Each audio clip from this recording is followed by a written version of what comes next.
Hello everyone, my name is Rafael.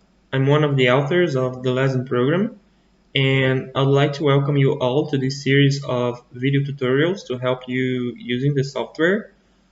This is a structure analysis software that I created during my undergraduate thesis back in 2016, and since then the program has evolved a lot with the collaboration of my co-authors. And today in 2022, we have just released version 3.0, which includes dynamic analysis. So these tutorials are related to version 3 of the program.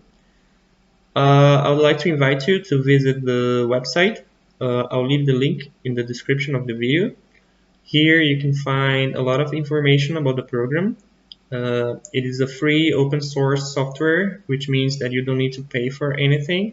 And you can also collaborate to the development of the code, which is written in MATLAB.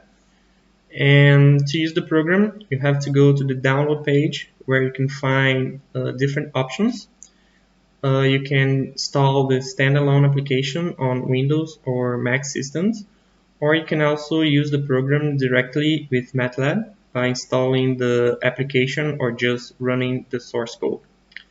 For basic questions about these options, you can visit the fact section, and in the next videos I'll be showing how to use the program. So see you.